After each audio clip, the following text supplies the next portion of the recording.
Relative motion. तो ladies and gentleman, this is a very interesting chapter. इसको पढ़ने आपको बहुत मजा आएगा, लेकिन इसमें थोड़ा सा आपको दिमाग यूज करना पड़ेगा, थोड़ा केयरफुली पढ़ना पड़ेगा इस चैप्टर को। You will enjoy it a lot. First thing we need to understand is called reference frame. Reference frame क्या होता है? ये तो सपोज करो ये हसीन वादियां हैं, उसमें आप ट्रेन में बैठ के जा रहे हो, ट्रेन में बैठ के जा रहे हो, ट्रेन में कुछ डाकू घुस जाते हैं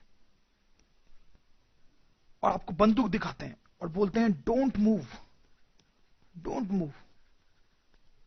आप डर जाते हो, बिल्कुल अपने हाथ ऊपर खड़े कर देते हो और बिल्कुल शांत हो जाते हो, बिल्कुल मूव नहीं करते हो, ठीक है। लेकिन देखो, अगर कोई आदमी यहां बाहर खड़ा है ट्रेन के, ठीक है, तो उसको क्या लगेगा? क्या उसको लगेगा कि आप रेस्ट पे हो? नहीं, उसको लगेगा कि आप मूव कर रहे हो, ट्रेन के साथ साथ आगे जा रहे हो, आगे जा रहे हो। तो क्या इस रॉबर को आपको गोली मार देनी चाहिए? नहीं। देखो, ये इस रॉबर को जो ट्रेन में है उसको ऐसा लगेगा कि आप रेस्ट पे हो, लेकिन जो आदमी ग्राउंड पे है उसको लगेगा कि आप ट्रेन के साथ साथ आगे जा रहे हो। So this is an important point. किसी ऑब्जेक्ट के मोशन को अगर अलग अलग जगह से देखा जाए तो वो मोशन अलग दिख सकता है। Motion of an object may look different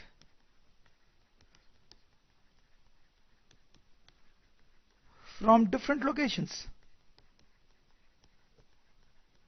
सही है। ट्रेन में कोई आदमी बैठा है तो उसको लगेगा कि ये आदमी रेस्ट पे है, ग्राउंड पे कोई आदमी है तो उसको लगेगा ये आदमी रेस्ट पे नहीं है, ट्रेन के साथ साथ आगे जा रहा है। तो that is a very important point कि अलग अलग जगह से किसी एक ऑब्जेक्ट का मोशन अलग दिख सकता है। यहीं पे आता है कॉन्सेप्ट ऑफ रेफरेंस फ्रेम। जब आदमी ग्राउंड पे खड़ा होकर इसके मोशन को देख रहा है तो हम बोलेंगे इस आदमी के लिए रेफरेंस फ्रेम जो है दैट इज ग्राउंड, ठीक।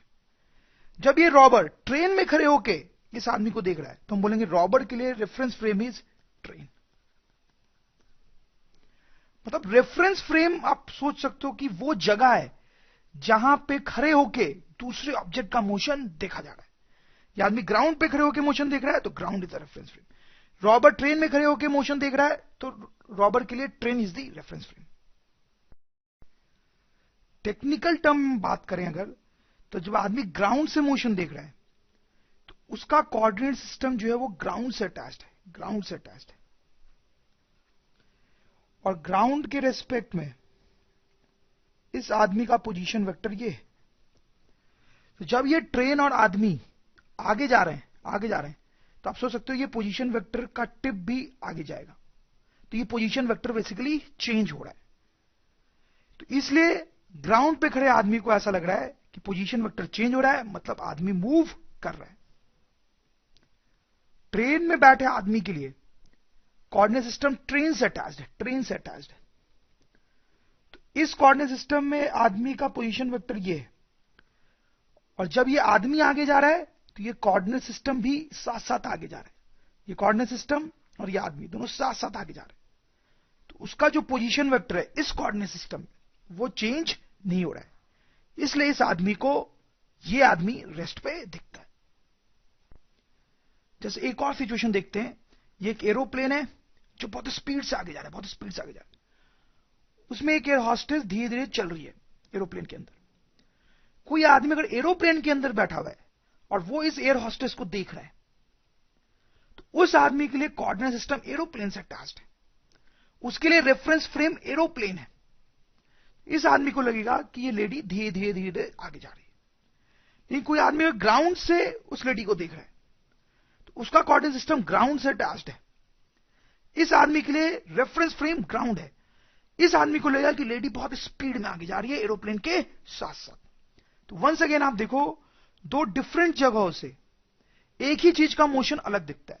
एरोप्लेन में बैठे हुए आदमी को लगता है कि लेडी धीरे धीरे आगे जा रही है, ग्राउंड में बैठे हुए आदमी को लगता है कि एरोप्लेन के साथ साथ लेडी बहुत स्पीड में आगे जा रही है। तो अगेन द सेम कॉन्सेप्ट। आगे बढ़ने से पहले एक दो सिंबल्स की बात करेंगे हम।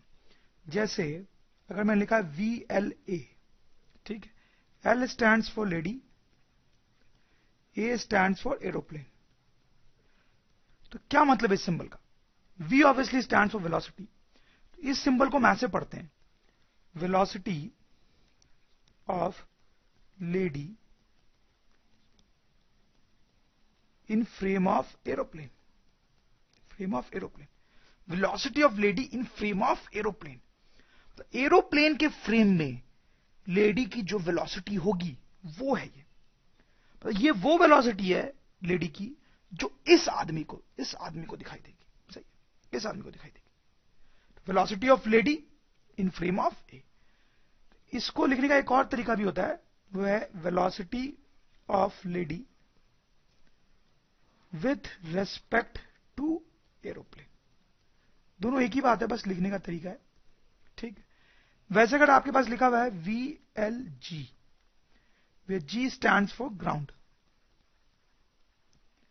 तो इसको हम पढ़ेंगे velocity of lady in frame of ground, या फिर velocity of lady with respect to ground, ऐसा कुछ। इसका मतलब क्या हुआ? ग्राउंड के फ्रेम में लेडी की जो वेलोसिटी होगी, ग्राउंड के फ्रेम में, मतलब ये वो वेलोसिटी होगी जो इस आदमी को दिखाई देगी इस लेडी के लिए। सही है। कई बार आपको ऐसा भी लिखा मिलेगा वेलोसिटी ऑफ लेडी। इसका क्या मतलब है? देखो, इसमें फ्रेम मेंशन नहीं है। जब हम बोल रहे हैं velocity of lady in frame of A, तो पहला वाला लेटर ये बता रहा है कि लेडी की वेलोसिटी की बात हो रही है, दूसरा वाला लेटर बोल रहा है कि इस फ्रेम में वेलोसिटी की बात हो रही है। ठीक, velocity of lady in frame of ground, तो पहला लेटर ये बता रहा है कि लेडी की वेलोसिटी, दूसरा टर्म ये बता रहा है कि ग्राउंड के फ्रेम में। यहां पे फ्रेम की जगह पे कुछ नहीं लिखा हुआ है, तो हम यहां मान लेंगे अगर VL लिखा हुआ है VLG।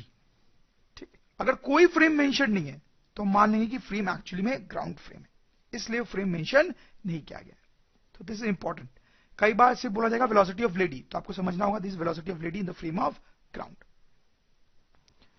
ओके, तो हम एक इक्वेशन ड्राइव करेंगे, लेकिन ये जो डेरिवेशन है वो थोड़ा कॉम्प्लिकेटेड है, तो हो सकता है ये आपको अच्छे से समझ में ना आए, बट उसमें टेंशन लेने की बिल्कुल जरूरत नहीं है, because this derivation is not at all important. ये बिल्कुल भी इंपॉर्टेंट नहीं है। आप चाहो तो इसको छोड़ सकते हो और आगे बढ़ सकते हो, but just for the sake of completeness मैं ये डेरिवेशन बता रहा हूं क्विकली आपको, but you can skip it. आप देख भी रहे हो तो ना समझ में आया तो उसमें टेंशन की कोई बात नहीं है। एक ऑब्जेक्ट है मेरे पास ए, ये कोऑर्डिनेट सिस्टम है, ओ ओरिजिन है XY एक्सिस, ये दूसरा कोऑर्डिनेट सिस्टम है, ये O डैश उसका ओरिजिन है, ये X डैश एक्सिस और ये Y डैश एक्सिस। ठीक है, ये सारी चीजें मूव कर रही हैं। ए मूव कर रहा है, किसी पाथ में मूव कर रहा होगा, ये जो एक्सिस है वो भी मूव कर रहा है, ये जो एक्सिस है वो भी मूव कर रहा है, सब मूव कर रहे हैं। अब यहां पे मैंने ए का पोजीशन वेक्टर डिफाइन किया इस कोऑर्डिनेट सिस्टम में, तो उसको मैंने लिखा position vector of A in the frame of O, या विथ रिस्पेक्ट टू ओ। ठीक है, अब ए का पोजीशन वेक्टर डिफाइन किया मैंने इस फ्रेम में भी, so that is position vector of A with respect to O dash के रिस्पेक्ट में। ठीक है, तो अब देखो ए का पोजीशन वेक्टर मैंने इस कोऑर्डिनेट सिस्टम में डिफाइन किया ये, और ए का पोजीशन वेक्टर मैंने इस कोऑर्डिनेट सिस्टम में भी डिफाइन किया। अब हम क्या करना चाहते हैं? हम इन दोनों पोजीशन वेक्टर्स को रिलेट करना चाहते हैं। तो ए का पोजीशन वेक्टर इस फ्रेम में और ए का पोजीशन वेक्टर इस फ्रेम में, दोनों में क्या रिलेशन होगा वो हम देखना चाहते हैं। तो देखो एक और वेक्टर मैं बनाता हूं पहले, ये ओ डैश जो है उसका पोजीशन वेक्टर है ओ डैश का in the frame of O. ठीक है, ओ डैश का पोजीशन वेक्टर है in the frame of O. अब यहां पे आप वेक्टर की मैथमेटिक्स अगर लगाएंगे तो you will be able to find this equation. ये जो वेक्टर है ये जो वेक्टर है यहां, अब देखो this vector is subtraction of these two vectors. ध्यान दें आप थोड़ा, ये जो वेक्टर है वो यहां ऐसे एंड हो रहा है, ये वेक्टर यहां एंड हो रहा है और ये यहां एंड हो रहा है। तो आप ध्यान से देखेंगे थोड़ा, तो ये जो है this is subtraction of these two, वही लिखा हुआ है यहां पे। इस इक्वेशन को अगर हम डिफरेंशिएट कर दें दोनों साइड, तो पोजीशन वेक्टर की जगह पे वेलोसिटी वेक्टर आ जाएगा। एक बार और डिफरेंशिएट कर दें तो वेलोसिटी वेक्टर की जगह पे एक्सेलरेशन वेक्टर आ जाएगा। सही है। तो ये हमारी इक्वेशन हो गई। खासकर आप इस इक्वेशन को देखें, ये इक्वेशन क्या बता रही है हमारी, यही सबसे इंपॉर्टेंट इक्वेशन है। Velocity of A in the frame of O dash. A की कुछ वेलोसिटी है इस फ्रेम में, इस कोऑर्डिनेट सिस्टम के अकॉर्डिंग इसकी कुछ वेलोसिटी है। Velocity of A in the frame of O. अब ए की वेलोसिटी इस फ्रेम में, तो ए की वेलोसिटी इस कोऑर्डिनेट सिस्टम में और इस कोऑर्डिनेट सिस्टम में, दोनों कोऑर्डिनेट सिस्टम में अलग अलग हो सकती है, हमने देखा है। उन दोनों को रिलेट करती है इक्वेशन, उन दोनों को रिलेट करती है। This is the equation of relative motion. दो अलग कोऑर्डिनेट सिस्टम में किसी ऑब्जेक्ट की वेलोसिटी अलग अलग होगी, उनको रिलेट करने वाली ये इक्वेशन है। इसमें आप ध्यान से देखें, ये जो ए है, ए वो यहां आ रहा है, ठीक। ओ डैश जो है वो यहां आ रहा है, ठीक। Velocity of A in the frame of O dash, तो देखो velocity of A minus velocity of O dash. Velocity of A in the frame of O dash, दो चीजें लिखी हुई यहां पे, ए एंड ओ डैश। ए यहां है, आप देखो ओ डैश यहां है, फिर यहां पे दोनों जगह पे कोई अलग सी चीज आई है, कोई तीसरी चीज आई है, और दोनों जगह सेम है, ठीक। Velocity of A in the frame of O dash is velocity of A in frame of O minus velocity of O dash in the frame of O, तीसरी चीज। इस इक्वेशन का क्या मतलब है, क्या फिजिकल सेंस है, वो हम समझेंगे कुछ एग्जांपल से। वही मेन चीज है, ये इक्वेशन कैसे आई ये उतना इंपॉर्टेंट नहीं है। Let's consider this situation. ये कार ए है जो इधर जा रही है with speed of 5 metre per second. ये कार बी है जो रेस्ट पे है। इस डायरेक्शन को हमने पॉजिटिव लिया जैसा जनरली लेते हैं, और इसको निगेटिव। ये पूरी सिचुएशन ग्राउंड के फ्रेम में, मतलब कोई आदमी ग्राउंड पे खड़ा होकर देख रहा है, तो उसको ये कार आगे जाती हुई दिखाई दे रही है और ये कार रेस्ट पे दिखाई दे रही है। ग्राउंड पे खड़ा है आदमी। देखो यहां पे हम लिख सकते हैं velocity of A in the frame of ground, मतलब इसकी velocity in the frame of ground plus 5 metre per second, ठीक है। इसके बारे में क्या लिख सकते हैं, ग्राउंड पे खड़ा हुआ आदमी तो ये देख रहा है कि ये कार रेस्ट पे, तो velocity of B in the frame of ground is 0, ठीक है। तो ये पूरी कहानी ग्राउंड फ्रेम की है। फ्रेम ऑफ कार ए, मतलब हम कार ए के फ्रेम में जाके देखना चाहते हैं कि ये पूरी सिचुएशन कैसे दिखाई देगी। कहने का मतलब है कि पहले आदमी ग्राउंड फ्रेम में था, यानी ग्राउंड पे खड़ा होके सब कुछ देख रहा था। अब कोई आदमी इस कार पे खड़ा होके सब कुछ देख रहा है, इस कार पे खड़ा होके, तो व्हील से कि आदमी जो है वो एक कार के फ्रेम में सब कुछ देख रहा है, तो उसको क्या दिखाई देगा, that is what we need to discuss. So आप देखिए, अगर हम कार ए के फ्रेम में जा रहे हैं तो टेक्निकली स्पीकिंग हम ऐसा बोल सकते हैं कि हमारा कोऑर्डिनेट सिस्टम इस कार से अटैच्ड हो गया, फिक्स हो गया, चिपक गया इससे कोऑर्डिनेट सिस्टम। तो ये जो कार है वो ओरिजिन पे है, क्योंकि कोऑर्डिनेट सिस्टम से चिपका हुआ है ओरिजिन पे। ये जो कार है आप देखो इस कोऑर्डिनेट सिस्टम में पीछे से -15 पे, ऐसे हमने मान लिया -15 पे। तो ये सिचुएशन अभी t = 0 पे है। कुछ देर बाद से 1 सेकंड बाद क्या होगा, ये कार तो वहीं की वहीं रहेगी क्योंकि ये रेस्ट पे है, ये कार आगे चल जाएगी। पर आप नोट करें ये कोऑर्डिनेट सिस्टम जो है इस कार से चिपका हुआ है, तो कोऑर्डिनेट सिस्टम भी आगे चला जाएगा, ठीक। अब देखो इस कोऑर्डिनेट सिस्टम में सबसे पहले हम इस कार ए की बात करते हैं, इस कार। तो मैं ये बोल रहा हूं कि इस कोऑर्डिनेट सिस्टम में कार ए जो है वो रेस्ट पे है, कार ए जो है वो रेस्ट पे है। कैसे, देखो ये कार पहले ओरिजिन पे थी और अभी भी ओरिजिन पे है। पहले जहां थी ओरिजिन पे, वहीं पे अभी भी ओरिजिन पे ही है, तो इसका मतलब इसका पोजीशन तो चेंज हुआ ही नहीं है, मतलब इट इज एट रेस्ट। तो हम इसको टेक्निकली ऐसे लिख सकते हैं, velocity of car A in the frame of car A is equals to 0। A की वेलोसिटी अपने फ्रेम में कितनी है, 0, क्योंकि पहले वो ओरिजिन पे था और अभी भी ओरिजिन पे। This is a very important concept actually, जिसको हम बार बार आगे देखेंगे। In its own frame,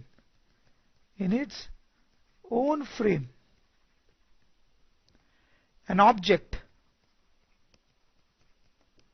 is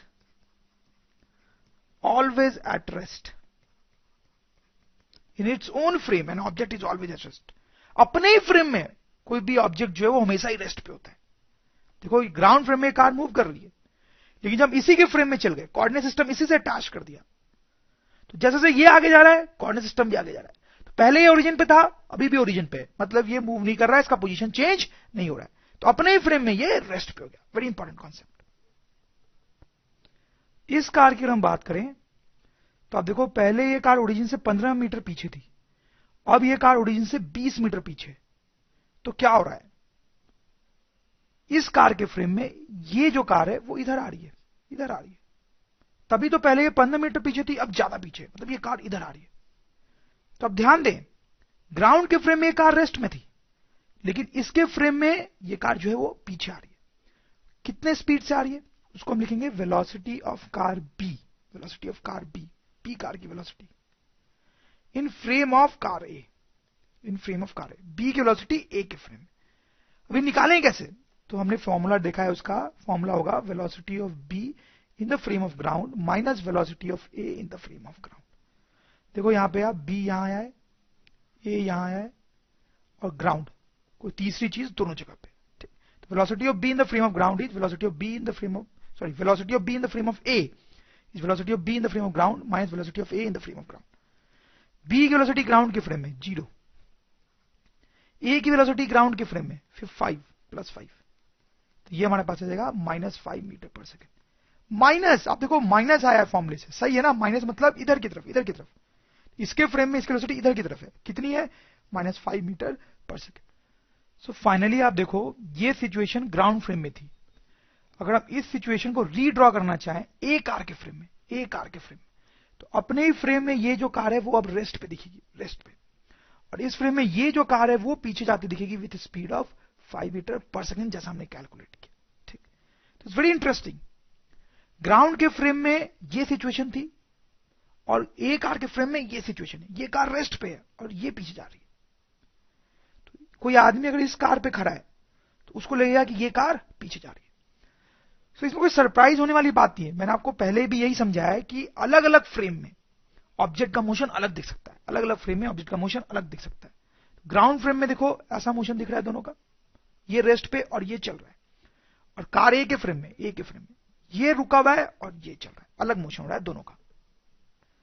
ये दूसरी सिचुएशन देखें, कार ए आगे जा रही है 55 मीटर पर सेकंड की स्पीड से, बी कार भी आगे जा रही है बट 50 मीटर पर सेकंड की स्पीड से, और ये सिचुएशन तब दिखाई दे रही है जब कोई आदमी ग्राउंड फ्रेम में, यानी ग्राउंड पे खड़े होकर देखने पे ये दोनों कार इस तरह से मूव होते हुए दिखाई दे रही है।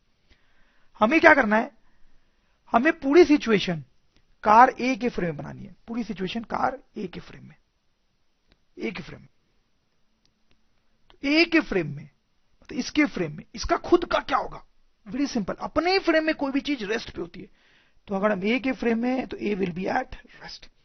इसका क्या होगा, ये तो चल रही होगी, कितने स्पीड से वो निकालना पड़ेगा, that will be velocity of car B in the frame of car A, that will be velocity of B in the frame of ground minus velocity of A in the frame of ground. सही है, B की velocity ground के frame में, B की velocity ground के frame में 50 + 50 minus velocity of A in the frame of ground, A की velocity ground के फ्रेम में +55, this will come out to be -5 metre per second, यानी बी की वेलोसिटी ए के फ्रेम में -5, मतलब इस ये इधर की तरफ मूव कर रहा होगा with speed of -5 metre per second. सही है, तो इसका मतलब ये हुआ कि कोई आदमी अगर इस कार पे खड़ा है तो उसको ये लगेगा कि ये कार पीछे जा रही है, पीछे जा रही है, पीछे जा रही है। सही भी है, अब देखो ये कार धीरे धीरे आगे आ रही है और ये बहुत तेजी में आगे जा रही है, तेजी में आगे जा रही है, तो इस पे खड़े हुए आदमी को लगेगा कि ये जो है वो तो पीछे जा रही है। अब यही सिचुएशन अगर मुझे बी कार के फ्रेम बनानी होती, बी के फ्रेम में, तो कैसे बनाते, तो बी के फ्रेम में बी का क्या होता, बी खुद अपने फ्रेम में रेस्ट पे होता, ए का क्या होता, आप समझ पा रहे होंगे, फिर भी हम कैलकुलेट करके जल्दी से निकाल लेंगे। तो velocity of A in the frame of B will be velocity of A in the frame of ground minus velocity of B in the frame of ground.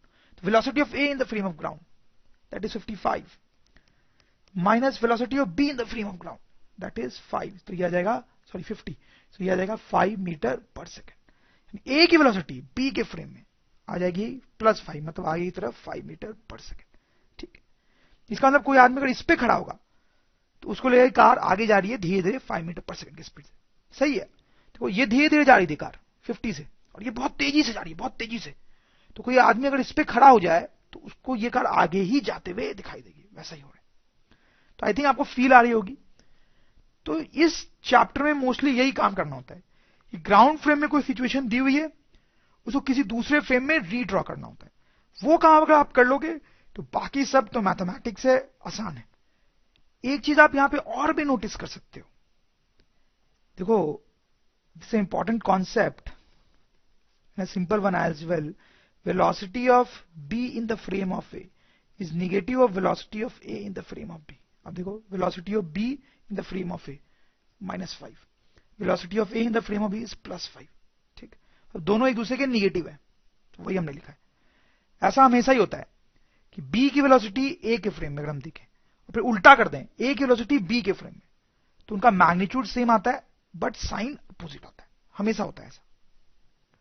ये तीसरी सिचुएशन देखें, रोड की 2 लेन्स हैं, ए कार बी कार दोनों उन पे चल रही है, दोनों सेम स्पीड से चल रही है, सेम स्पीड से 10 मीटर पर सेकेंड। ये सिचुएशन लेकिन तब है जब कोई आदमी ग्राउंड के फ्रेम में देख रहा है, ग्राउंड पर खड़ा होकर देख रहा है।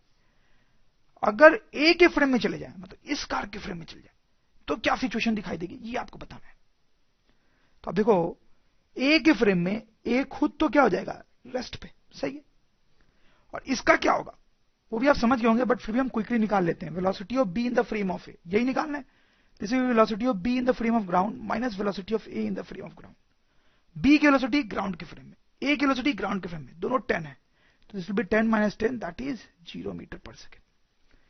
इस कार की वेलोसिटी ए के फ्रेम में 0 है, मतलब this is also at rest. This is interesting, A के फ्रेम में ये तो रेस्ट में था ही, बल्कि ये भी रेस्ट में, सही है। This is logical. क्यों? देखो कोई आदमी अगर इस कार में बैठा हुआ है, ठीक है, तो ये कार आगे जा रही है, लेकिन ये भी उतने स्पीड से आगे जा रही है, तो ये दोनों कार हमेशा आमने सामने होगी, हमेशा आमने सामने होगी। ये जितना आगे जाएगा ये भी उतना आगे जाएगा, तो इस आदमी को ये कार हमेशा उसके सामने दिखाई देगी, हमेशा सामने दिखाई देगी। तो इसको लगेगा this car is effectively at rest, वही हो रहा है। इसके फ्रेम में this car is at rest. ये सब जो हम पढ़ रहे हैं इसका फिजिकल मीनिंग होता है, रिलेटिव मोशन का फिजिकल एप्लीकेशन होता है। इसके फ्रेम में ये जो रेस्ट पे है, ये वाकई में ही ये इसके फ्रेम में रेस्ट पे। अब जैसे देखो, अगर ये दोनों कार ग्राउंड के फ्रेम में वाकई में रेस्ट में होती, मतलब पार्किंग में लगी होती, सपोज कर लो आप, दोनों कार वाकई में रेस्ट में होती, ठीक है, दोनों, तो इसमें बैठा हुआ आदमी और इसमें बैठा हुआ आदमी दोनों हाथ मिला सकते थे आराम से, कोई दिक्कत नहीं होती। लेकिन अगर हाँ ये चलने लगती तो हाथ नहीं मिला पाते, ठीक। तो हाथ मिला पा रहे हैं क्योंकि दोनों रेस्ट पे। अब आप देखो एक आदमी अगर इसमें बैठा हुआ है और एक आदमी इसमें बैठा हुआ है इस सिचुएशन में, और खिड़की खोल दी जाए, तो क्या ये दोनों लोग हाथ मिला पाएंगे? हाथ मिला पाएंगे? बिल्कुल मिला पाएंगे, क्योंकि ये जितने स्पीड से जा रहा है ये भी हमेशा उतनी स्पीड से जा रहा है। दोनों आमने सामने होंगे, आराम से हाथ मिला सकते हैं। तो दोनों आराम से हाथ मिला सकते हैं, इसका मतलब दोनों इफेक्टिवली एक दूसरे के लिए क्या है, रेस्ट में, क्योंकि हाथ मिलाना तभी पॉसिबल था जब दोनों रेस्ट में थे। तो वही हो रहा है यहां पे, इसके फ्रेम में ये इफेक्टिवली रेस्ट पे है, क्योंकि अभी भी वही काम किया जा सकता है जो तब किया जा सकता था जब दोनों वाकई में ग्राउंड के फ्रेम में रेस्ट में होते। तो आपको समझ में आ रहा होगा, अभी भी ये दोनों हाथ मिला सकते हैं, तो इफेक्टिवली ये दोनों एक दूसरे के लिए अभी भी रेस्ट में, वही आ रहा है इसके फ्रेम में, दिस इज एट रेस्ट। एक और सिचुएशन देखो जिससे आपको रिलेटिव मोशन का फंडा और क्लियर होगा और आपको और समझ में आया कि इसका फिजिकल मीनिंग होता है। ग्राउंड फ्रेम में यहां पे क्या हो रहा है, देखो दो कार चल रही हैं, ये 99 मीटर पर सेकंड की स्पीड से, और ये पीछे से आ रहा है 100 मीटर पर सेकंड की स्पीड। यहां पे भी ग्राउंड फ्रेम में ये दो कार चल रही हैं, ये 100 की स्पीड से इधर और ये 99 की स्पीड से इधर। तो देखो कोलिजन होगा, दोनों ही केस में कोलिजन होगा। इसमें तो होगा ही, कोई डाउट नहीं है, दोनों एक दूसरे की तरफ जा रही है। क्या इसमें भी कोलिजन होगा? होगा।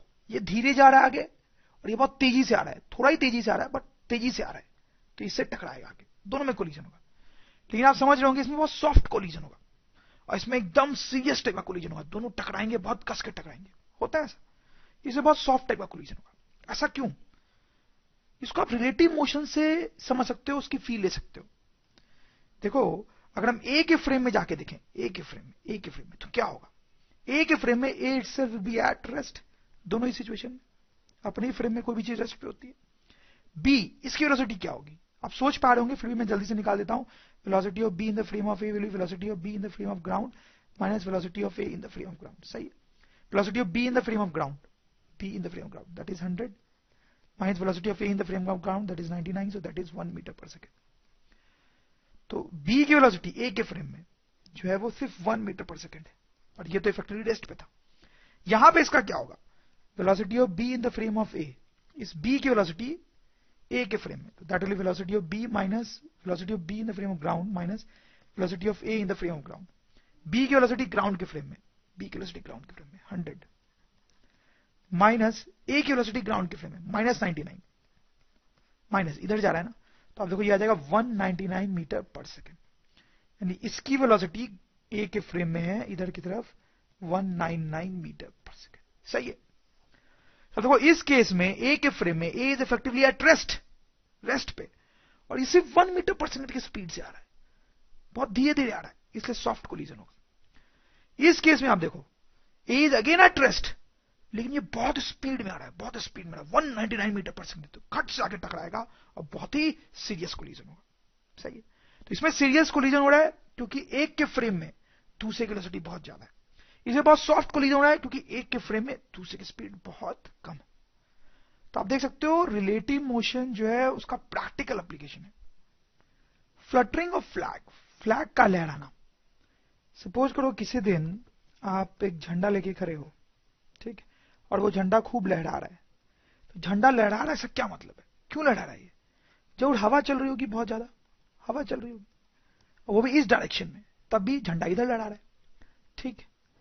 अब किसी और दिन फिर से आप झंडा लेके खड़े हो, लेकिन अब वो झंडा नहीं लहरा रहा है, ऐसे गिरा हुआ है।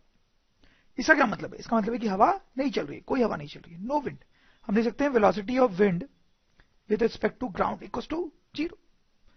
लेकिन अब आप क्या करते हो, आप एक बाइक पे बैठ जाते हो, झंडा लेके बाइक पे बैठ जाते हो और बाइक को आगे चलाते हो विद स्पीड ऑफ से 5 मीटर पर सेकेंड। ठीक, ऐसे। अब क्या होता है, आपको ऐसे फील आ रही होगी झंडा अब लहराने लगता है। क्यों लहराने लगा ये झंडा? हवा तो नहीं चल रही थी, तो फिर झंडा क्यों लहराने लगा? तो अब देखें, हवा नहीं चल रही थी, आप ग्राउंड पे खड़े थे तो झंडा नहीं लहरा रहा था। आप बाइक पे बैठ जाते हो और बाइक आगे चलती है तो झंडा लहराने लगता है। क्यों? ऐसा क्यों? तो उसके लिए आप पूरी सिचुएशन को बाइक के फ्रेम में एनालाइज करो। अभी ये सिचुएशन ग्राउंड के फ्रेम में बाइक आगे जा रही है। अब आप बाइक के फ्रेम में एनालाइज करो, बाइक के फ्रेम में। तो अपने ही फ्रेम में बाइक जो है वो अब रेस्ट पे होगी। ठीक है, पहले बाइक ग्राउंड फ्रेम में चल रही थी, लेकिन अपने ही फ्रेम में रेस्ट पे होगी। Let's talk about wind. Velocity of wind in the frame of bike will be velocity of wind in the frame of ground minus velocity of bike in the frame of ground. सही है। velocity of wind in the frame of ground, velocity of wind in the frame of ground 0 minus velocity of bike in the frame of ground, velocity of bike in the frame of ground that is 5। तो ये आ जाएगा यहां से -5 metre per second. इसका मतलब bike के frame में wind की वेलोसिटी 0 नहीं आ रही है, नेगेटिव आ रही है। मतलब विंड इधर की तरफ ब्लो कर रही है बाइक के फ्रेम में। आप समझ में आए आपको बात? बाइक के फ्रेम में हवा पीछे चल रही है, इसलिए झंडा पीछे लहराने लगता है। देखिए आप, ग्राउंड के फ्रेम में हवा की वेलोसिटी 0 थी, इसलिए झंडा नहीं लहरा रहा था। लेकिन बाइक के फ्रेम में हवा की वेलोसिटी -5 मीटर पर सेकेंड है। हवा चल रही है बाइक के फ्रेम में, इसलिए जब आप बाइक पे बैठे हो तो झंडा लहराता है। इनफैक्ट बाइक के फ्रेम में सही में हवा चलती है, सही में हवा चलती है। अगर आपने कभी बाइक चलाई है तो बाइक चलाते टाइम ऐसा फील होता है कि हवा आके आपको हिट कर रही है आगे से। ऐसा फील होता है कि हवा फेस पे आगे हिट कर रही है, मतलब ऐसा फील होता है कि हवा चल रही है। इनफैक्ट आप इसको दूसरे तरीके से भी एनालाइज कर सकते हो। एक्चुअली में तो ग्राउंड के फ्रेम में हवा जो है वो रेस्ट में, हवा के मॉलिक्यूल्स रेस्ट में है, लेकिन आप और आपकी बाइक वो आगे जा रही है। ठीक, आगे जा रही है। हवा रेस्ट पे, आप आगे जा रहे हो, तो आपको इफेक्टिवली लगेगा कि हवा जो है वो पीछे जा रही है, हवा पीछे जा रही है। समझ लो बात? हवा एक्चुअली में रेस्ट पे, आप आगे जा रहे हो, तो आपको इफेक्टिवली लग रहा है कि हवा पीछे जा रही है। मतलब आपके फ्रेम में हवा पीछे चल रही है, इसलिए झंडा पीछे लहरा रहा है। तो फाइनली झंडा कब लहराता है? झंडा कब लहराता है? Flag flutters when wind blows in the frame of vehicle on which flag is mounted. तो आप समझ रहे होंगे, flag flutters when wind blows in the frame of vehicle on which flag is mounted. मतलब झंडा तब लहराता है जब वो जहां पे है उसके फ्रेम में हवा चल रही हो। पहले झंडा ग्राउंड में है, ग्राउंड के फ्रेम पे हवा नहीं चल रही है, इसलिए झंडा नहीं लहरा।